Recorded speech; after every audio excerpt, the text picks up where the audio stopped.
Assalamualaikum warahmatullahi wabarakatuh. Salam sejahtera bagi kita semuanya. Om Swastiastu, Namo Buddhaya, salam kebajikan. Bapak, Ibu, dan saudara-saudara yang saya hormati, saya ingin menyampaikan satu kabar baik, bahwa hari ini pemerintah sudah menerima 1,2 juta dosis vaksin COVID-19. Vaksin ini buatan Sinovac yang kita uji secara klinis di Bandung sejak Agustus 2020 yang lalu. Kita juga masih mengupayakan 1,8 juta dosis vaksin yang akan tiba di awal Januari 2021. Selain vaksin dalam bentuk jadi, dalam bulan ini juga akan tiba 15 juta dosis vaksin dan di bulan Januari sebanyak 30 juta dosis vaksin dalam bentuk bahan baku curah yang akan diproses lebih lanjut oleh Bio Farma. Kita amat bersyukur, alhamdulillah, vaksin sudah tersedia, artinya kita bisa segera mencegah meluasnya wabah COVID-19.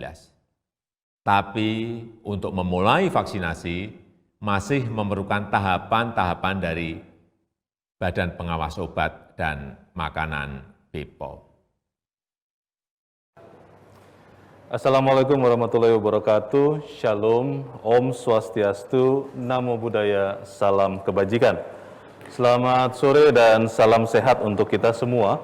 Yang terhormat Menteri Koordinator Pembangunan Manusia dan Kebudayaan selaku Wakil Ketua 3 Komite Penanganan COVID-19 dan Pemulihan Ekonomi Nasional, Bapak Muhadjir Effendi, Menteri Komunikasi dan Informatika Republik Indonesia, Johnny G. Plate, Kepala BNPB selaku Ketua Satuan Tugas Penanganan COVID-19, Letnan Jenderal TNI Doni Monardo, Kepala Badan POM, Dr. Insinyur Penny K. Lukito, MCP, Wakil Menteri BUMN selaku Ketua Satuan Tugas Pemulihan Ekonomi Nasional atau PEN, Budi Gunadi Sadikin, dan Direktur LP POM Majelis Ulama Indonesia, dan Ketua MUI Bidang Pemberdayaan Ekonomi Umat, Dr. Lukmanul Hakim, MSI. Selamat datang para narasumber dan rekan-rekan wartawan dalam jumpa pers mengenai tindak lanjut kedatangan vaksin COVID-19, kebijakan lanjutan, uji mutu, dan kedisiplinan protokol kesehatan. Izinkan saya memperkenalkan diri, saya Leonard Samosir yang akan bertindak sebagai moderator dan memandu jumpa pers pada sore ini.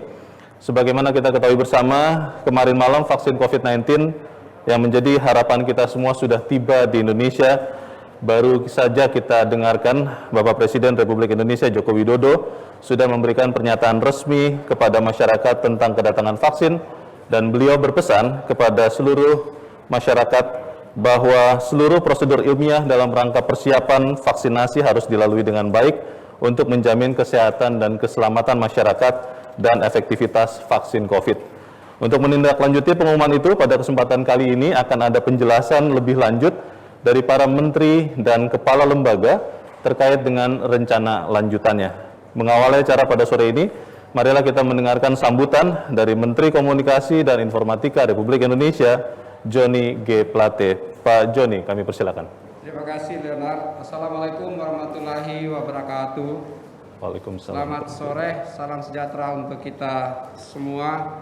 Om Swastiastu, Namo Buddhaya, salam kebajikan.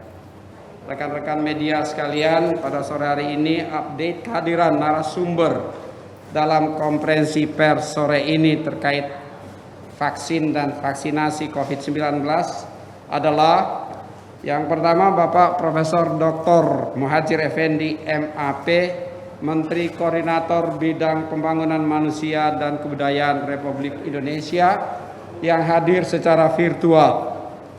Kedua, Bapak Letnan Jenderal TNI Doni Monardo, Kepala Badan Nasional Penanggulangan Bencana, sekaligus Ketua Satgas Penanganan COVID-19, yang hadir langsung secara fisik. Ketiga, Bapak Insinyur Budi Gunadi Sadikin, CHFC, CLU, Wakil Menteri Badan Usaha Milik Negara yang juga hadir secara fisik. Dan keempat, Ibu Dr. Insinyur Penny Kusumastuti Lukito MCP, Kepala Badan Pengawas Obat dan Makanan yang hadir juga secara fisik, dan Bapak Dr. Lukmanul Hakim MSI, Direktur Lembaga Pengkajian Pangan, Obat-obatan dan Kosmetika Majelis Ulama Indonesia yang hadir secara virtual. Konferensi pers pada sore hari ini merupakan tindak lanjut dari keterangan pers yang disampaikan oleh Presiden Bapak Joko Widodo tadi malam, Minggu 6 Desember 2020, dan konferensi pers yang disampaikan oleh Bapak Menteri Koordinator Bidang Perekonomian, Ibu Menteri Luar Negeri, Bapak Menteri Kesehatan, serta Ibu Menteri Keuangan tadi pagi, Senin 7 Desember 2020. Secara spesifik pada kesempatan ini, kita akan mendengarkan informasi terbaru dari Bapak Menteri Koordinator Bidang Pembangunan Manusia dan Kebudayaan, Bapak Kepala BNPB sekaligus Ketua Satuan Tugas Penanganan COVID-19, Bapak Wakil Menteri BUMN sekaligus sebagai Ketua Satgas Pemulihan Ekonomi Nasional, Ibu Kepala BPOM, dan Bapak Direktur LPPOM MUI. Seperti yang telah kami sampaikan sebelumnya pada konferensi pers pagi ini, bahwa pertanyaan dan informasi yang lebih detail terkait perkembangan terbaru pengadaan vaksin COVID-19 dapat ditanyakan langsung kepada 5 juru bicara pemerintah untuk vaksinasi dan Satgas COVID-19.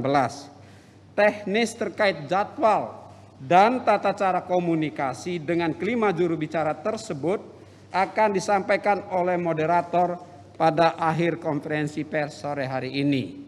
Demikian yang dapat saya sampaikan, sekaligus saya menyampaikan terima kasih pada bapak-bapak dan ibu yang hari ini bersedia untuk menyampaikan keterangan persnya demi informasi yang secara terbuka dan langsung kepada masyarakat. Wassalamualaikum warahmatullahi wabarakatuh. Om Santi Santi Santi Om. Terima kasih kepada Menteri Komunikasi dan Informatika Republik Indonesia, Bapak Johnny Gerard Plate. Dan Bapak Ibu semua, selanjutnya adalah keterangan dari Menteri Koordinator, tetapi sebelumnya kita akan saksikan dulu tayangan berikut ini.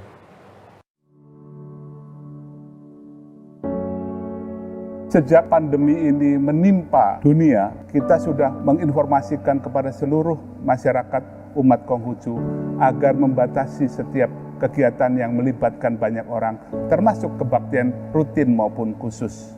Pemerintah pasti punya rasa sayang terhadap rakyatnya. Dan ketika pemerintah menerapkan kebijakan sesuatu yang menyangkut kesehatan atau bahkan nyawa rakyatnya, tentu sudah melalui prosedur yang bisa dipertanggungjawabkan. Sekiranya memang sudah diteliti dan ditetapkan bahwa vaksin itu aman, sudah menjadi kewajiban kita untuk menerimanya. Kebajikan pemerintah, kebajikan pemimpin, laksana angin. Kemana angin bertiup, ke sana rumput merebah. Kebajikan rakyat seperti rumput itu. Dia akan merebah mengikuti angin yang bijaksana.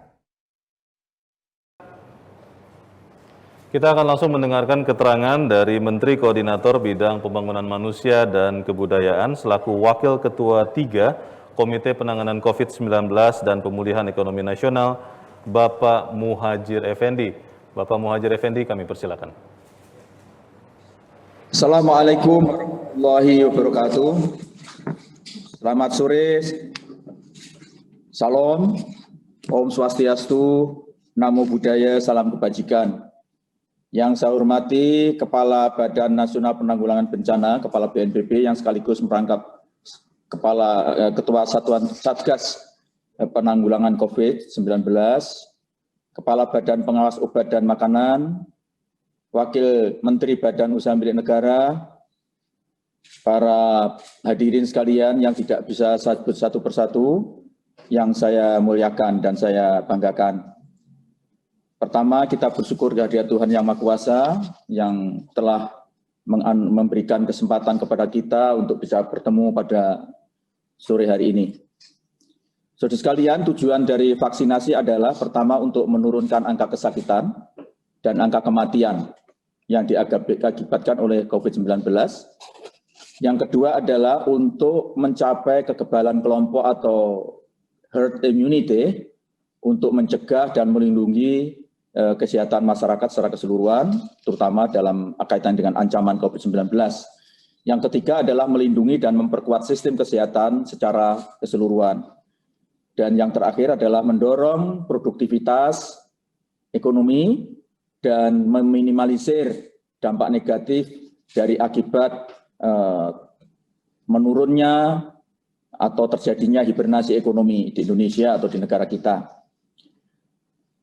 Saudara sekalian, sesuai dengan rekomendasi dari Komite Penasihat Ahli Imunisasi Nasional atau Indonesian Technical Advisory Group Immunization, prioritas yang akan diberikan imunisasi nanti adalah, pertama adalah mereka yang berada di garis depan, yaitu para petugas medis, kemudian petugas non-medis, termasuk TNI dan Polri, kemudian yang kedua adalah kelompok risiko tinggi atau berisiko high risk, yaitu kelompok pekerja, termasuk di dalamnya para pedagang pasar, pelayan toko atau pramuniaga, dan juga mereka yang bekerja di sektor-sektor perusahaan, industri, para karyawan, dan para pegawainya. Itulah yang akan menjadikan yang akan dilakukan vaksinasi prioritas. Kemudian termasuk mereka yang melakukan kontak tracking, kelompok risiko dari keluarga, dan kontak kasus COVID-19. Dan yang terakhir adalah administrator pemerintah yang terlibat dalam memberikan layanan publik. Bapak sekalian, ini ada Prof. Wiku juga hadir, dan Mbak Raisa, Dr. Raisa, perlu saya tegaskan apa yang diamanatkan oleh Presiden pada rapat-rapat kabinet terbatas, bahwa di dalam vaksinasi ini ada dua yang harus diperhatikan. Di samping tadi ini, mereka yang berada di garda depan, itu juga harus memperhatikan tentang geospasial, lokasi di mana terjadi viral load atau di mana terjadi penumpukan, kemungkinan terjadi penumpukan partikel virus itu yang lebih diutamakan. Sehingga memang karena sebaran COVID-19 di Indonesia ini tidak merata, dan itu Prof. Wiku saya kira lebih tahu persis di mana saja kemungkinan terjadi viral load atau terjadi penumpukan partikel-partikel virus, dan di mana yang tidak, itu Presiden sangat mohon mendapatkan perhatian sehingga penggunaan vaksin nanti betul-betul efisien, tidak asal hantam rata, hantam kromo, tapi betul-betul terseleksi berdasarkan siapa yang paling berada di garda depan, yang sangat rentan sebagai orang yang akan terinfeksi maupun sebagai penyebar. Yang kedua juga di mana tempatnya atau lokasi mana saja yang harus diprioritaskan. Sehingga standar WHO tentang rasio jumlah yang harus diberi vaksin dengan jumlah penduduk itu tidak bisa sepenuhnya diterapkan di Indonesia dengan asumsi bahwa tidak seluruh wilayah Indonesia terpapar dengan COVID-19 dengan intensitas yang sama. Karena itu saya mohon nanti mendapatkan perhatian terutama di dalam menetapkan peta siapa saja yang harus divaksin dan siapa yang boleh dianggap tidak berisiko kalau seandainya tidak divaksin, terutama berkaitan dengan lokasi atau tempat di mana mereka berada, juga dipertimbangkan tentang tingkat mobilitas penduduk orang dari satu tempat ke tempat yang lain. Baik, terima kasih kepada Bapak Muhadjir Effendi.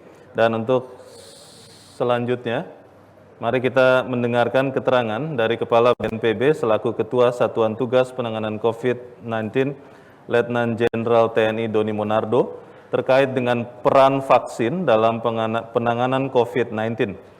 Kepada Bapak Doni Monardo, kami persilakan. Terima kasih Bapak moderator Bapak Leonard Samosir. Assalamualaikum warahmatullahi wabarakatuh. Selamat sore dan salam sejahtera untuk kita semuanya. Salam, Om Swastiastu, Namo Buddhaya, salam kebajikan. Yang sama-sama kita hormati Bapak Menko PMK, Profesor Muhadjir Effendi. Yang saya hormati Bapak Joni Plate, Menkominfo, dan teman-teman seperjuangan, Pak Wamen BUMN, Pak Budi Gunadi Sadikin, Ibu Penny, Bapak Lukmanul Hakim, dan teman-teman wartawan sekalian. Pada kesempatan ini, izinkan saya memberikan sedikit penjelasan terkait dengan perkembangan terakhir tentang COVID di tanah air. Angka kasus aktif Indonesia saat ini berada pada posisi 14,46% atau selisih 14,07% lebih kecil dari kasus aktif global yang berada pada angka 28,53%. Kemudian, laju kesembuhan pasien COVID-19 di Indonesia sudah mencapai 82,45%, yang berarti lebih tinggi 13,27% dari angka kesembuhan global yang saat ini turun ke angka 69,18%. Akibat terjadinya lonjakan kasus di hampir semua negara di Eropa dan Amerika Serikat. Prestasi ini sebenarnya sedikit menurun, di mana dalam 1 bulan terakhir angka kasus aktif naik 2,29% dan kesembuhan menurun 2,05%. Pasca libur panjang akhir Oktober dan juga adanya sejumlah aktivitas kerumunan yang diselenggarakan pada awal dan pertengahan November tanpa memperhatikan protokol kesehatan, khususnya tidak bisa melaksanakan jaga jarak. Sedangkan pada bulan ini, kita akan menghadapi sejumlah agenda nasional yang berpotensi akan juga meningkatkan sejumlah kasus. Yang pertama adalah pelaksanaan pilkada, yang mana pada tanggal 9 November yang akan datang, 2 hari lagi akan diselenggarakan pilkada serentak. Selanjutnya dilanjutkan juga dengan tahapan penghitungan dan rekapitulasi suara sampai proses penyelesaian sengketa di Mahkamah Konstitusi yang terjadwal hingga 26 Desember 2020. Kami mengajak kepada semua pihak dan kami meminta kepada seluruh pimpinan di daerah untuk betul-betul menyelenggarakan pilkada sesuai dengan peraturan yang telah dikeluarkan oleh KPU. Dan bagi mereka yang tidak mampu menyelenggarakan ketentuan ini, hendaknya ada upaya-upaya pencegahan dari awal. Jangan sampai telah terjadi kerumunan baru dibubarkan. Oleh karena sekali lagi, pendeteksian dengan seluruh perangkat yang ada, baik secara fisik maupun visual, dengan menggunakan teknologi diharapkan bisa membantu mengurangi terjadinya kerumunan dan dilakukan upaya pencegahan sebelum terjadi. Selanjutnya akan ada juga libur Natal dan juga libur Tahun Baru yang tentunya ini akan berpotensi terjadinya kegiatan-kegiatan yang dapat menimbulkan kerumunan, termasuk juga acara-acara keluarga. Kami mengajak liburan kali ini adalah liburan yang aman, liburan yang juga harus nyaman, tanpa jalan-jalan, tanpa bepergian.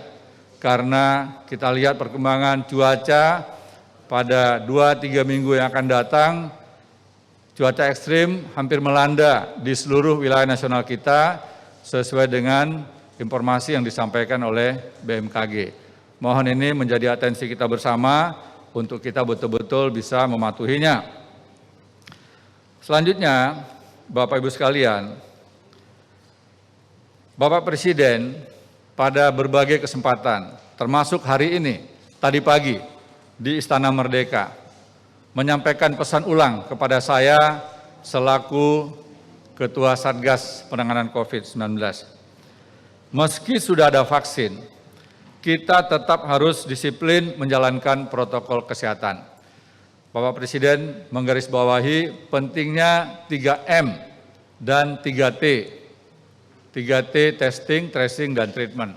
Dan pemerintah serta seluruh pimpinan di tingkat provinsi, kabupaten, kota akan terus bekerja keras untuk bisa melayani masyarakat yang terdampak COVID. Adapun 3M sendiri, yang pertama adalah protokol kesehatan, yaitu wajib menggunakan masker, menjaga jarak, dilarang berkerumun, dan mencuci tangan menggunakan sabun dengan air yang mengalir. Apakah itu saja cukup? Tentu tidak. Kita harus meningkatkan juga keimanan dan ketakwaan kita sesuai dengan agama kita masing-masing. Karena kita bangsa Indonesia adalah insan Pancasila. Kita berdoa kepada Tuhan Yang Maha Kuasa, kepada Allah Subhanahu wa Ta'ala, agar kita diberikan ketabahan, kita diberikan kesabaran dalam menghadapi pandemi COVID ini, yang kita belum tahu kapan COVID ini akan berakhir. Dengan adanya kesabaran dan ketabahan, diharapkan kita bisa mengikuti semua aturan-aturan yang telah ditetapkan oleh pemerintah, termasuk juga oleh para pakar bidang epidemiologis dan bidang kesehatan masyarakat. Apakah itu saja cukup? Tidak juga. Kita juga harus meningkatkan imunitas tubuh kita dengan cara olahraga yang teratur, istirahat yang cukup, tidak boleh begadang, minimal kita harus tidur selama 6 jam setiap hari. Memakan makanan yang bergizi, meminum vitamin, dan juga tidak boleh panik. Serta kita harus mampu menghibur diri dan keluarga agar imunitas kita tetap terjaga. Dengan adanya vaksin, kita yakin kita akan jauh lebih baik, kita tetap akan bisa mempertahankan ketahanan kesehatan masyarakat.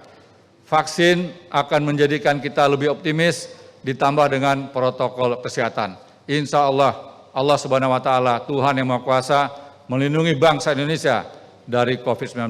Wassalamualaikum warahmatullahi wabarakatuh. Salam, Om Santi, Santi, Santi Om. Namo Buddhaya, salam kebajikan.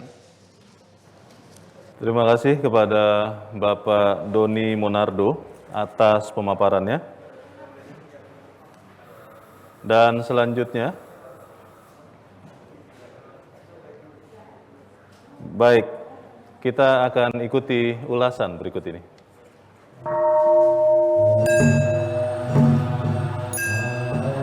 Pandemi ini membawa kesepian di relung hati. Ruang ibadah terasa sepi, kondisi ekonomi pun melambat. Berputus asa bukanlah jalan umat Buddha. Segala keterbatasan ini niscaya bisa kita hadapi bersama. Guru agung kami mengajarkan dalam melindungi diri sendiri, seseorang dapat melindungi orang lain. Kita dapat mengamalkan ajaran ini dengan disiplin 3M ditambah vaksinasi. Sakit adalah proses alamiah, sebuah risiko kehidupan, namun kita tidak boleh berpasrah diri. Mari kita dukung upaya menghadirkan vaksin untuk negeri. Kita sambut dengan baik upaya distribusinya, karena dengan vaksinasi kita melindungi diri dan melindungi negeri.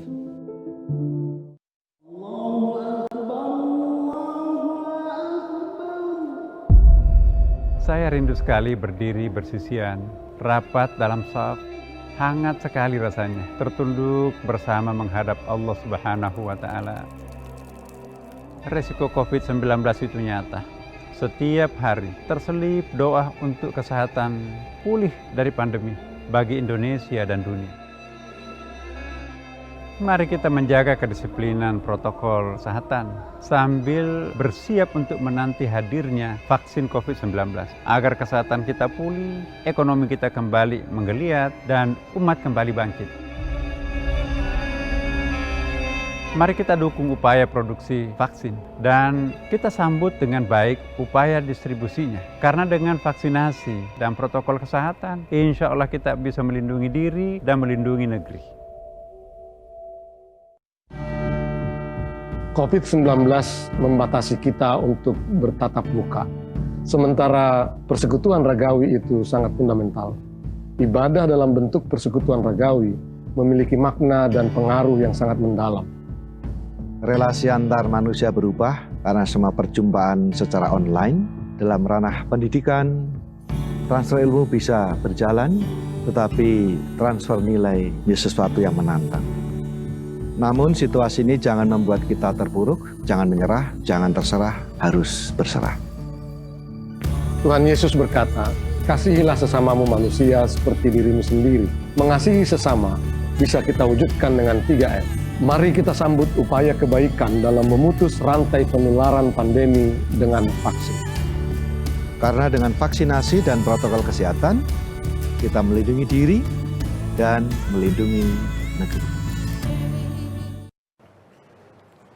Setelah kita mengikuti penjelasan dari Bapak Doni Monardo, selanjutnya mari kita mendengarkan penjelasan dari Wakil Menteri Badan Usaha Milik Negara, selaku Ketua Satuan Tugas Pemulihan Ekonomi Nasional Budi Gunadi Sadikin mengenai manfaat vaksin dalam meningkatkan kepercayaan masyarakat untuk melakukan kegiatan ekonomi. Pak Budi Gunadi Sadikin, kami persilakan. Bapak Ibu rekan media yang saya hormati, saya cintai, Pak Menko, Pak Menteri Kominfo, Pak Doni serta Bu Penny. Assalamualaikum warahmatullahi wabarakatuh. Bapak Presiden sudah menyampaikan kemarin malam bahwa ada kabar baik di mana 1,2 juta vaksin jadi sudah tiba di Indonesia. Kemudian insya Allah akan disusul dengan 1,8 juta vaksin jadi yang juga akan datang di bulan ini. Bapak Presiden juga sudah menyampaikan bahwa 15 juta dosis bahan baku vaksin akan tiba bulan ini, yang nanti akan diproses menjadi 12 juta vaksin jadi oleh Bio Farma yang akan tersedia di awal tahun depan. Bapak Presiden juga menyampaikan 30 juta bahan baku vaksin akan tiba bulan depan, yang juga insya Allah akan diproses oleh Bio Farma menjadi 24 juta vaksin jadi sebulan setelahnya. Bapak Ibu rekan media yang saya cintai, selain kerjasama bilateral untuk mendatangkan vaksin, pemerintah juga melakukan kerjasama multilateral untuk mendatangkan vaksin, menyediakan vaksin bagi seluruh rakyat Indonesia. Di bawah kepemimpinan dan koordinasi Kementerian Kesehatan, hari ini pemerintah Indonesia sudah memberikan konfirmasi kepada Gavi sebagai salah satu badan penyedia vaksin di bawah koordinasi WHO untuk berpartisipasi membuka akses bagi 20% dari target populasi Indonesia untuk bisa mendapatkan vaksin dengan harga yang baik melalui kerjasama multilateral melalui WHO. Bapak Ibu rekan wartawan yang kami sayangi, kita perlu sadari bahwa kedatangan vaksin ini akan bisa dimulai program vaksinasinya sesudah adanya kajian yang mendalam, kajian yang ilmiah yang nanti akan dilakukan oleh BPOM. Oleh karena itu, seperti yang tadi disampaikan oleh Pak Doni, kita harus ingat bahwa WHO sendiri menyatakan vaksin ini adalah merupakan satu dari 3 strategi utama WHO untuk menangani pandemi. 1 dari 3. Yang pertama adalah perubahan perilaku, 3T dan 3M. Yang kedua adalah perawatan di rumah sakit atau terapeutik untuk orang-orang yang sudah sakit. Dan yang ketiga adalah strategi vaksin untuk orang-orang yang masih sehat. Oleh karena itu saya akan menekankan sekali lagi pentingnya bahwa seluruh rakyat kita harus paham bahwa ketiga hal itu harus dilakukan bersamaan. tidak bisa hanya satu yang harus kita lakukan.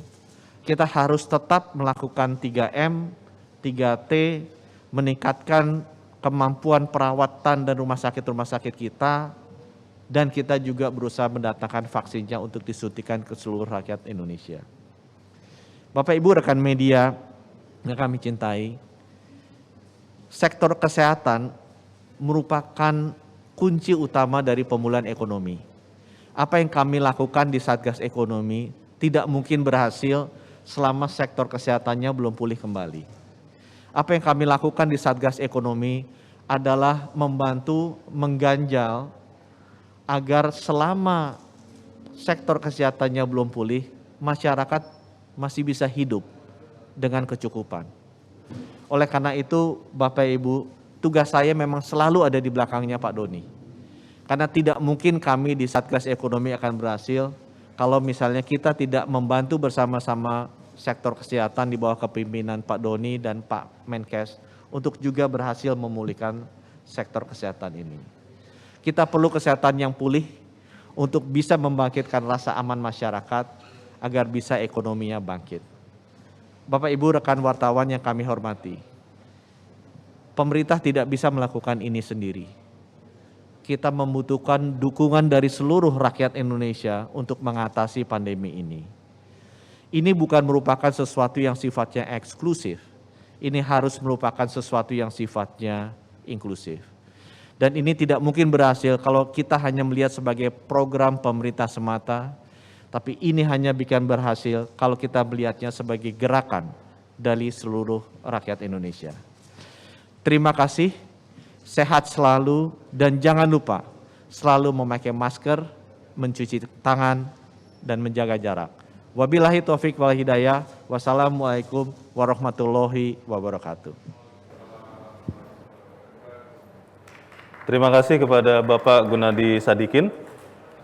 Dan untuk selanjutnya mari kita mendengarkan penjelasan dari Kepala Badan POM, Dr. Insinyur Penny K. Lukito, MCP, tentang proses evaluasi dan izin penggunaan vaksin. Kepada Ibu Penny, kami persilakan. Terima kasih. Bismillahirrahmanirrahim. Assalamualaikum warahmatullahi wabarakatuh. Salam sejahtera untuk kita semua. Shalom, Om Swastiastu, Namo Buddhaya, salam kebajikan. Bapak Ibu sekalian yang saya hormati, yang tidak bisa saya sebutkan satu persatu, kami tentunya Badan POM menyambut baik kehadiran tahap awal dari vaksin COVID-19 di tanah air, dan juga sesuai dengan amanah yang disampaikan oleh Bapak Presiden bahwa seluruh prosedur harus dilalui dengan baik dalam rangka menjamin kesehatan dan keselamatan masyarakat serta efektivitas vaksin. Saya kira ini menjadi hal yang digarisbawahi oleh Bapak Presiden, yaitu aspek keselamatan dan efektivitas vaksin adalah utama sebelum vaksinasi bisa dilakukan. Dengan demikian, Badan POM sesuai dengan tugas fungsinya, kami akan mengawal aspek mutu, keamanan, dan efikasi atau efektivitas atau khasiat dari vaksin, dimulai dari kedatangan dari vaksin itu sendiri, ya, khususnya untuk vaksin yang baru datang dari negara asalnya, kemudian juga sampai di seluruh rantai adanya vaksin tersebut, ya, dimulai dari produksi, dimulai dari distribusi peredarannya sampai dengan di tangan disuntikan pada masyarakat. Badan POM untuk vaksin yang baru datang di Bandara Soekarno-Hatta tentunya dimulai dengan Badan POM melakukan pemeriksaan, ya, dari batch, ya, tentunya itu pemeriksaan teknis sesuai juga dengan pemasukan yang sudah diberikan melalui jalur khusus, yaitu Special Access Scheme, karena dalam kondisi untuk darurat seperti ini. Kemudian juga sesuai dengan rantai dinginnya, yaitu suhu penyimpanan yang harus memenuhi persyaratan, khususnya untuk vaksin ini adalah persyaratannya 2-8 derajat Celcius. Nah, saat ini vaksin sudah ada di Bio Farma, kemudian Badan POM sudah melakukan sampel dan akan melakukan pengujian yang disebut dengan lot release. Ya, ini adalah satu aspek untuk menguji aspek mutu dari vaksin tersebut. Di samping itu juga dikaitkan dengan penjaminan mutu, Badan POM sudah melakukan inspeksi ke fasilitas produksinya ya di negara asal di Cina dengan inspeksi pada fasilitas produksi di PT Bio Farma untuk memastikan vaksin sesuai dengan mutunya dibuat dengan standar cara pembuatan obat yang baik. Selanjutnya, untuk aspek keamanan dan khasiat atau efikasinya, kita ketahui bersama bahwa uji klinik masih berlangsung. Sekarang adalah tahapan pengamatan ya setelah penyuntikan kedua yang sudah dilakukan seluruhnya. Kemudian kita mengamati 1 bulan, 3 bulan, dan 6 bulan untuk mendapatkan data saintifik ya yang betul-betul menjamin dikaitkan dengan aspek keamanan dan khasiat dari vaksin tersebut. Tentunya Badan POM tidak membuat persyaratan sendiri. Evaluasi dari emergency authorization yang akan diberikan ya persetujuan untuk penggunaan dalam masa krisis pandemik ini dilakukan tentunya merujuk pada standar-standar internasional yang ada ya seperti komitmen yang kita buat bersama di WHO, kemudian juga US FDA dan EMA untuk Eropa.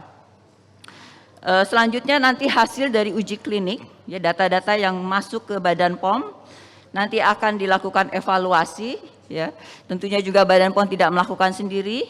Badan POM akan melakukan bersama dengan Komite Nasional Penilai Obat dan para pakar di bidang vaksin, antara lain ITAGI, yaitu Indonesian Technical Advisory Group on Immunization, atau panel expert untuk imunisasi, sehingga kita mendapatkan data yang cukup ya meyakinkan dari aspek khasiat dan keamanan untuk memberikan keputusan persetujuan penggunaan vaksin dalam kondisi darurat dengan pertimbangan kemanfaatan yang jauh lebih besar daripada risiko yang ditimbulkan.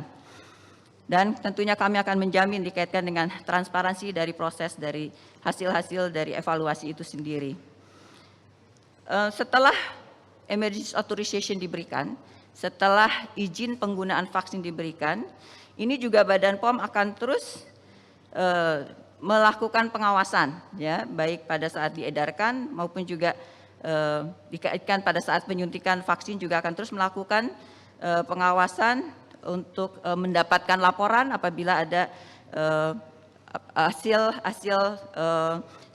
side effect yang diakibatkan vaksin apabila itu ada ya, dan akan dilakukan pengambilan keputusan kembali apabila dirasakan itu memberikan resiko yang besar. Jadi aspek mutu, keamanan dan khasiat akan terus dikawal oleh Badan Pengawas Obat dan Makanan. Saya kira saya akan menyampaikan juga hal yang sama bahwa sambil menunggu vaksin ataupun juga nanti apabila vaksin tersebut sudah ada selama masih masa pandemik ini, tentunya memakai masker, menjaga jarak dan sering mencuci tangan adalah hal yang harus terus kita lakukan. Dan juga tentunya meningkatkan daya tahan tubuh dari diri kita sendiri dengan asupan yang baik, karena Badan POM juga mengawasi berbagai hal yang dikaitkan dengan pangan, berbagai produk yang dikaitkan dengan pangan, suplemen, vitamin. Tentunya Badan POM menghimbau masyarakat juga untuk mengkonsumsi pangan, vitamin, suplemen, obat herbal yang sudah terjamin aspek keamanan mutu dan khasiatnya. Tentunya yang sudah mendapatkan juga jaminan dari Badan Pengawas Obat dan Makanan. Saya kira demikian. Kami ucapkan terima kasih atas perhatian dan kerjasama yang baik. Assalamualaikum warahmatullahi wabarakatuh. Terima kasih kepada Ibu Penny Lukito. Dan berikutnya kita akan menyimak penjelasan dari Direktur LP POM Majelis Ulama Indonesia yang juga sebagai Ketua MUI Bidang Pemberdayaan Ekonomi Umat, Bapak Dr. Lukmanul Hakim, MSI. Pak Lukmanul Hakim, kami persilakan. Assalamualaikum warahmatullahi wabarakatuh.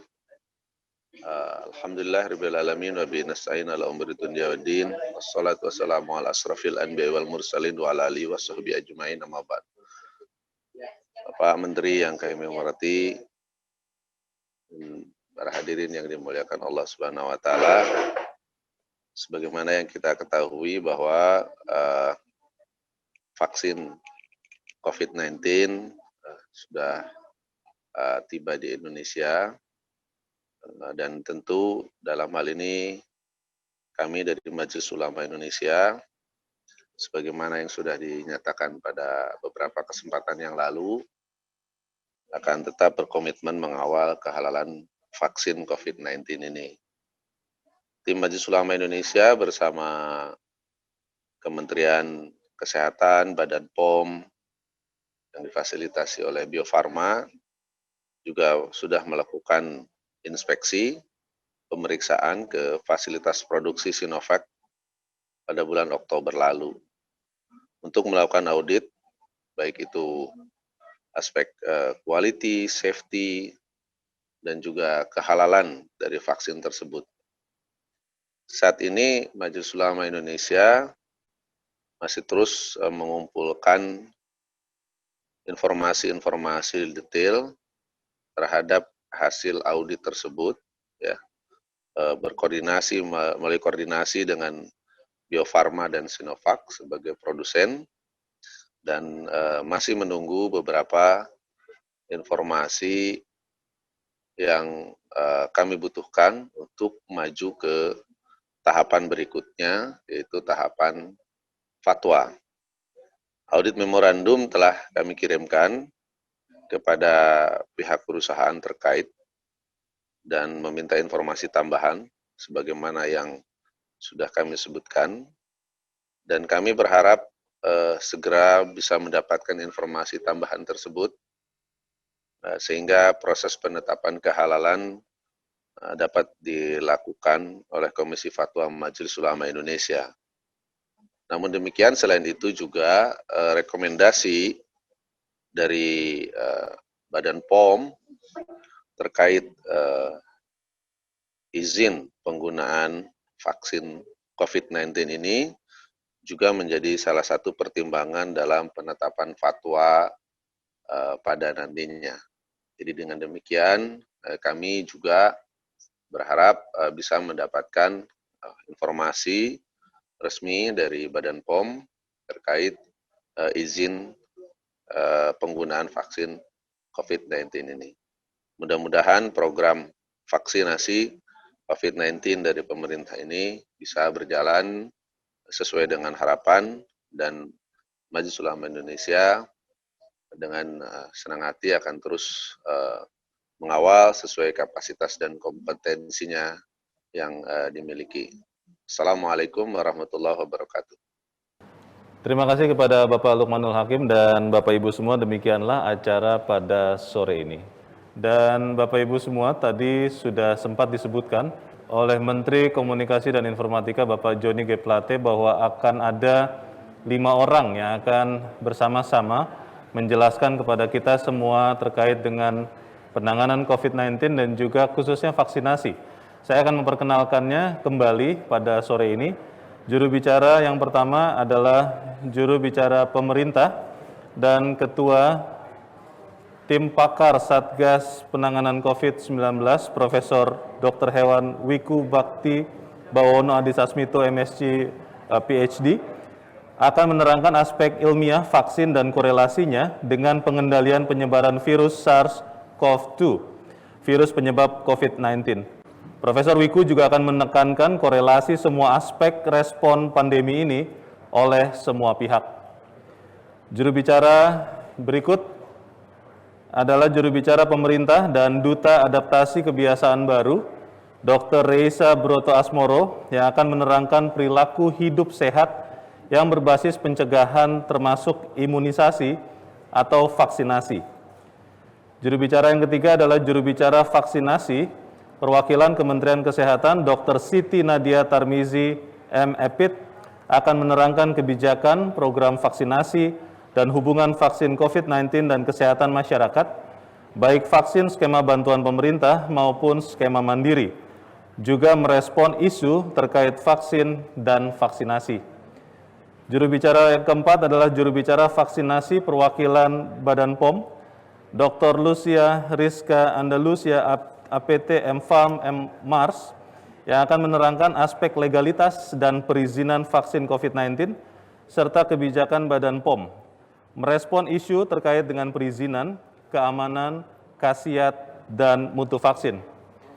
Juru bicara yang kelima adalah juru bicara vaksinasi perwakilan Bio Farma, Bambang Herianto SSI APTMM, yang akan menerangkan sisi logistik dan pendistribusian vaksin yang merata ke seluruh Indonesia. Juga akan merespon isu terkait dengan produk dan distribusi. Dan Bapak Ibu semua, demikianlah keterangan pers pada sore ini. Kami berterima kasih kepada rekan wartawan yang telah hadir dan berpartisipasi. Untuk pertanyaan dapat disampaikan juga melalui pesan singkat di nomor 0812-8451-9595 atau melalui email media@covid19.go.id. Mari terus sama-sama kita sukseskan vaksinasi COVID-19 di Indonesia dan jangan lupa untuk selalu disiplin menerapkan protokol kesehatan. Saya Leonard Samosir, pamit mengundurkan diri. Mohon maaf kalau ada kesalahan dalam perkataan dan tindakan maupun kekurangan selama keterangan pers ini berlangsung. Wabillahi taufik wal hidayah. Wassalamualaikum warahmatullahi wabarakatuh. Selamat sore, salam sehat untuk semua. Tak perlu kau resah, jangan kau sesah, karena ini semua